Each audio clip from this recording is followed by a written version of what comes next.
আসসালামু আলাইকুম এভরিওয়ান। আজকের ভিডিও শুরুতে আমি আপনাদের কাছে ক্ষমা চেয়ে নিচ্ছি, কারণ কয়েকদিন আগে একটা ভিডিওতে আমি আপনাদেরকে বলছিলাম, কয়েকদিন না 2-3 দিন আগেই হবে, যে আমরা 200 দিন আবারও একসাথে প্রেগনেন্ট হতে চলেছি, মানে মা হতে চলেছি।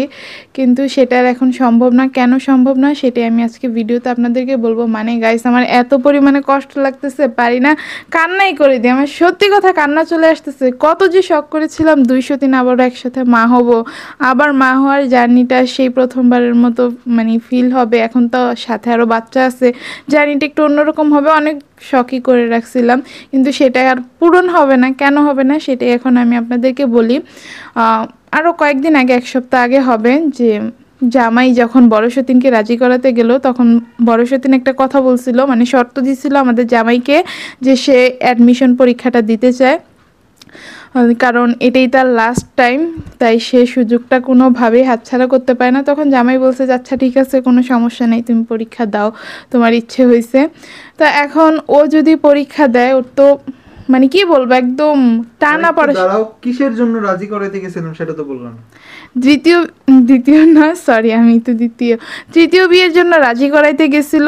তখন বড় সতীন এই শর্তটা দিছে, যদি ওর শর্ত পূরণ করে তাহলে একমাত্র জামাইকে তৃতীয় বিয়ে করতে দিবে, না হলে দিবে না। এটাই ছিল বড় সতীনের শর্ত। তো এখন ও যেহেতু পরীক্ষা দিবে, জামাই ওটা নিয়ে দ্বিমত করে নেয়, কারণ এটা ওর লাস্ট টাইম, আর কখনো অ্যাডমিশন দিতে পারবে না। তো এখন ও যেহেতু অ্যাডমিশনটা দিবে, ওর পড়াশোনা করতে হবে, একদম টানা কিন্তু পড়াশোনা করতে হবে। অ্যাডমিশন যারা দেয় তারা জানে অ্যাডমিশনের পড়ার চাপটা ঠিক কত বেশি। তো তখন বাচ্চাদেরকে আমার সামলাতে হবে। আমি বাচ্চাদেরকে তো এমনিতেই সামলাতে পারি না, এটা আমার জন্য বলতে পারেন যে একটা চ্যালেঞ্জ। যখন আমি বাচ্চাদেরকে সামলাবো, মানে আমার খুব হয়ে যাবে, উল্টাপাল্টা হয়ে যাবে। তারপর আমি একটু টুকটাক ব্লগিং করি, আপনাদের সাথে সব কিছু শেয়ার করি, সংসার সামলানো আছে, সব কিছু মিলিয়ে আমার জন্য খুব একটা অগ্নি পরীক্ষাই বলতে পারেন ওই সময়টা। তো এখন যদি আমি প্রেগনেন্ট হয়ে যাই, প্রেগনেন্সি টাইমে তো আমি প্রচণ্ড পরিমাণে অসুস্থ থাকি, তাহলে কিভাবে আমি কি করব বলেন।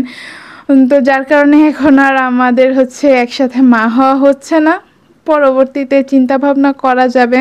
তো আমার খুব খারাপ লাগতেছে, এই কথাটা বলতে ইচ্ছে করতেছে না। এখন বলি যে আমি আজকে কোথায় আছি, জায়গাটা হয়তো আপনাদের কাছে অনেকের কাছে অচেনা লাগবে, কারণ অনেকেই জানেন না যে আমাদের একটা ছোট্ট দোকান আছে।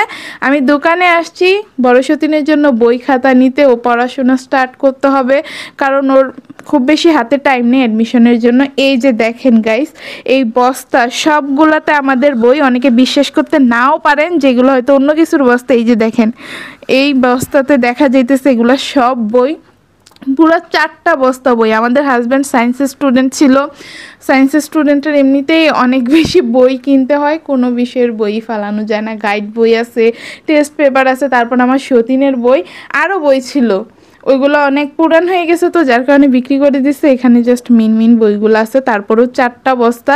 তো এখন আমি আমার সতীনের জন্য বেছে বেছে বইগুলো নিয়ে যাব, যেগুলো ওর লাগবে। এখন আবার বলবেন যে আপনি কিভাবে জানেন যে ওনার অ্যাডমিশনের জন্য কি কি বই লাগবে? আমি কি হতমূর্খ ভাই? আমি তো জানি কি কি পড়তে হবে, যদিও আমি এখন পড়াশোনা অফ করে দিছি। যাই হোক, যেহেতু দোকানে আসছি, আমাদের দোকানটা আপনাদেরকে একটু ঘুরে দেখাই। তেমন কিছুই না, একদম ছোট্টখাট্ট একটা দোকান গাইস। আর এই বক্সটা দেখার পর আমার কি যে লোভ লাগতেছে একটা মেরিল নিতে, যদিও আমি মেরিল ইউজ করি না, আমার কাছে সত্যি কথা ভালো লাগে না, বেজলিন ভালো লাগে। আর আসার পর থেকে এখানে কথা বলতেছে, আর একটা ডিমের দিকে না অনেক নজর গেছে। এই ডিমটা অনেক বড়, এখন বাসায় গিয়ে আমি সিদ্ধ করে খাবো এই ডিমটাকে।